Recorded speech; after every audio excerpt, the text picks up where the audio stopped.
친구의 아내와 단둘이 있지 않는 건 20년 동안 지켜온 우리들만의 규칙이었습니다. 그런데 그날 새벽 아무도 없을 줄 알고 들어간 온천에 그녀가 혼자 있더군요. 놀라서 돌아서려는 저에게 그녀가 말했습니다. 왜 나가요? 들어오세요. 오늘의 이야기 시작해볼게요. 우리는 고등학교 동창이었고 졸업한 뒤에도 매년 모임을 이어왔습니다. 한 명씩 결혼하면서 아내들까지 함께 나오기 시작했고 그때부터 6명이 정기적으로 만나게 됐어요. 결혼 전에는 친구가 여자친구를 데려오면 예쁘다며 서로 눈독을 들이곤 했죠. 그러다 이건 아니다 싶어 남자 셋이 한 가지 규칙을 만들었습니다. 아무리 마음에 들어도 서로의 여자를 마음에 담거나 일을 만들지 말자는 것이었어요. 우리 20대 때 김건모의 잘못된 만남이라는 노래가 유행했는데 친구와 친구의 연인이 눈이 맞는 내용이었잖아요. 우리에게도 그런 일이 벌어지지 말란 법이 없으니 처음부터 막자고 한 것이었어요. 솔직히 두 친구의 아내 중 한 사람은 처음 봤을 때부터 참 섹시하다는 생각을 했었어요. 허리는 잘록하고 몸매는 풍만해서 어디에 있어도 눈에 띄는 여자였습니다. 그녀와 결혼한 친구가 늘 부러웠던 것도 사실이에요. 하지만 친구의 여자였기에 다른 마음을 내색하거나 따로 연락한 적은 없었죠. 그렇게 남자 셋이 만든 규칙은 20년 동안 한 번도 깨지지 않았어요. 몇 해 전부터는 6명이 1년에 한 번씩 함께 여행을 다녔습니다. 어느 날 한 친구가 올해는 골프도 치고 온천도 즐길 수 있는 일본으로 가자고 했어요. 지인 부부가 다녀왔는데 온천물도 좋고 골프장도 가까워서 만족했다는 거예요. 모두가 좋다고 하자 여행은 바로 진행됐어요. 얼마 뒤 객실 3개와 노천 온탕이 있는 독채 료칸을 통째로 예약했다는 연락이 왔어요. 낮에는 근처에서 골프를 치고 나머지 시간은 료칸에서 보내기로 했죠. 일본에 도착한 날에는 예정대로 골프를 친 뒤 료칸으로 돌아왔습니다. 객실에는 일본의 전통복인 유카타가 준비되어 있었고 모두 갈아입은 뒤 기념사진을 찍었어요. 세 여자가 나란히 앉았는데 그녀는 유카타 차림에서도 눈에 띄었습니다. 아내가 그녀를 보며 말했어요. 어머, 언니는 뭘 입어도 티가 난다. 그녀가 말했어요. 자기 날씬하잖아. 언니, 나는 명품이잖아요. 그러자 눈치 없던 친구 녀석이 끼어들었습니다. 무슨 명품인데요? 아내가 설명했어요. 명품 브라운관 몰라요? 앞뒤가 똑같은 거. 다들 웃자 그녀가 허리를 짚으며 말했어요. 내 것 좀 나눠주고 싶다. 난 이것 때문에 허리가 늘 아파. 료칸에는 가족탕처럼 이용하는 노천 온탕이 하나뿐이라 남자들과 여자들은 시간을 달리해서 들어가기로 했어요. 그러자 한 친구 녀석이 농담을 던졌습니다. 이거 가족탕이라며? 우리도 가족이나 다름없는데 그냥 다 같이 들어가는 건 어때?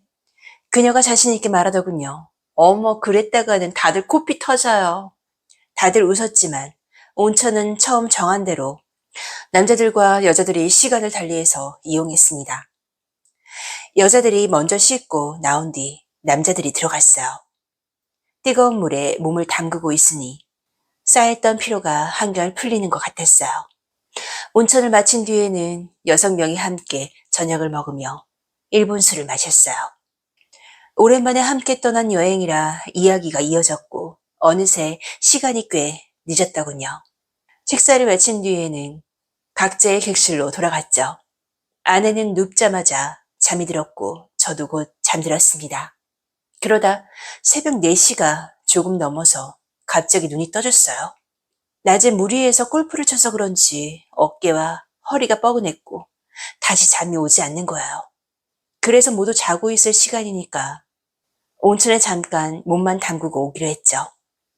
저는 아내가 깨지 않게 객실을 나와서 온천으로 향했습니다. 아무도 없을 거라 생각하고 옷을 벗은 뒤 탕으로 들어가려는데 친구의 아내가 혼자 앉아 있었어요. 젖은 머리를 올려 묶은 채 어깨까지 물에 담그고 있더군요. 저는 놀라 곧바로 돌아서며 말했어요. 미안해요. 아무도 없는 줄 알았어요. 그대로 나가려는데 그녀가 말했습니다. 왜 나가요? 이미 볼 건 다 봤는데 뒤로 오세요. 저는 돌아선 채 말했습니다. 아까 다 같이 들어오면 코피 터진다고 했잖아요. 그녀가 말했습니다.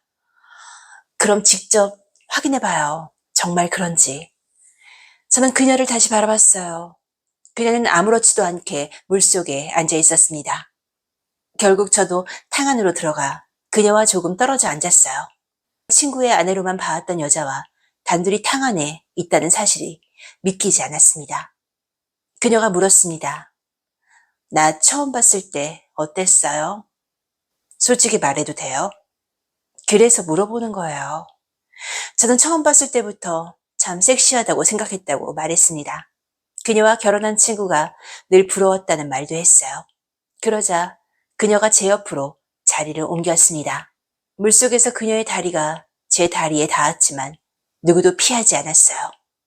그렇게 오래 생각했으면서 왜 한 번도 말 안 했어요? 친구 아내니까요. 그녀가 말했습니다. 지금 여기서는 그렇게 보지 말아요. 그녀가 제 팔을 잡아 자신의 허리에 가져갔어요. 저녁에 허리가 아프다고 말했던 바로 그 자리였습니다. 저는 손을 빼지 않았어요. 20년 동안 친구의 아내로만 대했던 여자를 처음으로 안았습니다.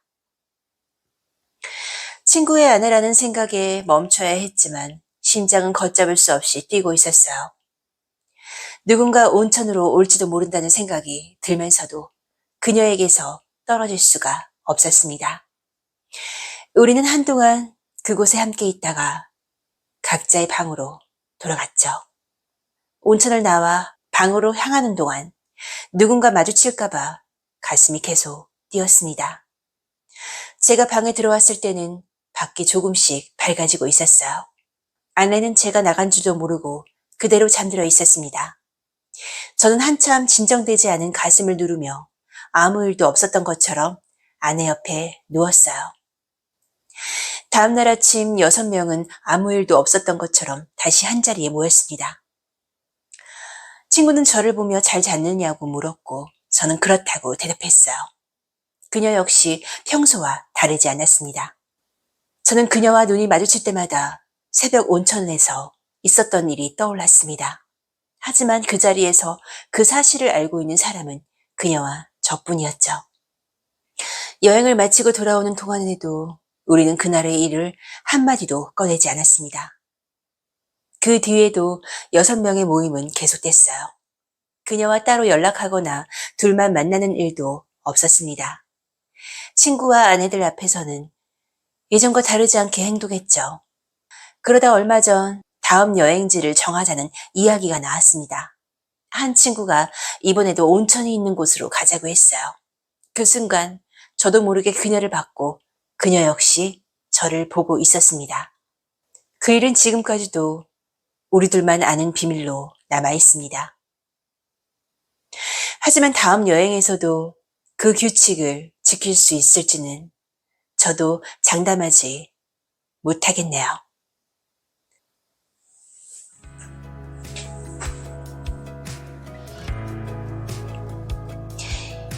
다음 여행에서도 과연 그 규칙이 지켜줄 수 있을까요?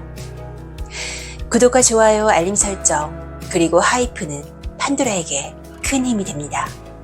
그럼 다음 이야기에서 만나요.